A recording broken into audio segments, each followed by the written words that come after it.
We're in a election year. We're also in a legislative budget year, one where there may be somewhere up to $1.6 billion of a budget hole that Louisiana needs to fix. And I'm just wondering, the governor has thrown out some ideas. None of them are real specific. He's mentioned about selling state buildings. He's mentioned about privatizing the group health program and selling the prisons. I'm just wondering, is that possible? What are the positives and negatives? Well, first, let me say, I don't think he's the first governor to throw out those ideas. I think other governors in other states, I believe in Indiana, Governor Mitch Daniels suggested some, not all of the same possibilities, but offered that as one way of working through state problems.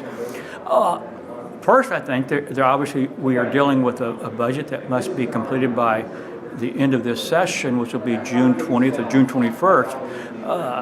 I don't know how long it might take to really go through the motions of selling the buildings or selling the group insurance, state group insurance, or selling some particular line of revenue. For example, I know the lottery has been mentioned as one alternative too. I believe that all has to be enacted by the legislature, and I assume they want bids, active bidding, and I don't know if 6 months or 5 months is nearly enough time to do all that, but that's something we'll have to see. That's a technical question, so I really don't have an answer to. I think the other part is,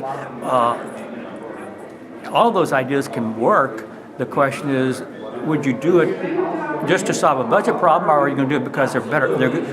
In the end, there are better ways of doing things. I think like selling the buildings, you would remember it was during the Foster administration we built those buildings. Mm-hmm. We're going to bring them back in and have everybody downtown, and we're going to also have no more of the private leasing.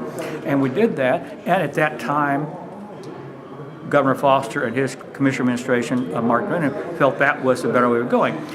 I can't say that's absolutely right or wrong, but I think if we want to do that, we want to say, okay, we're doing this because this, in the end, will be a much better way of running the system. I think that's the question we have to answer there. Selling the lottery proceeds, one could say, well, we are in a short time, a shortfall of revenues. It will grow back.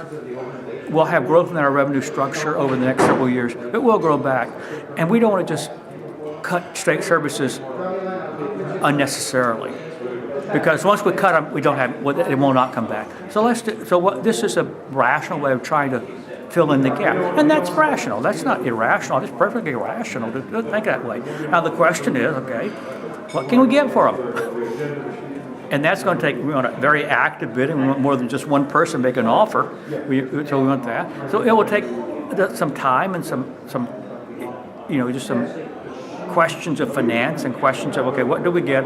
How do we, and things of that nature. And then you could argue, okay, that's nothing, that's not, terribly, that's not a stupid idea. It may be a good idea, but we have to see what it's going to work out. And I think the other element is you have all these constitutional issues, like, the lottery money is actually dedicated to elementary and secondary education.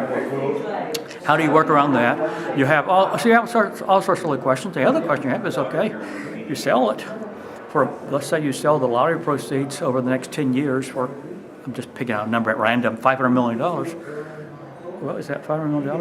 Is that recurring money? Mm-hmm. Well, it's hard to see why it's recurring. Well, then there's a constitutional issue. How can you use it? So you have all sorts of little issues like that you have to work through. The idea by itself, there's nothing wrong with the idea. And even for state buildings, there's nothing wrong with that idea. The question is, do we want to do it just to solve a budget problem, or do we want to do it because in the end we think in the long term that's the best way of handling our state business? And there's also the legislative angle, whether or not it can actually pass. Well, and I don't know. That obviously you need to talk to the members of the legislature. I don't know if they can pass or not. And the governor, if he has a good argument, could persuade them to pass it. And if he can make a good argument for it, but that's what would be important then. Okay.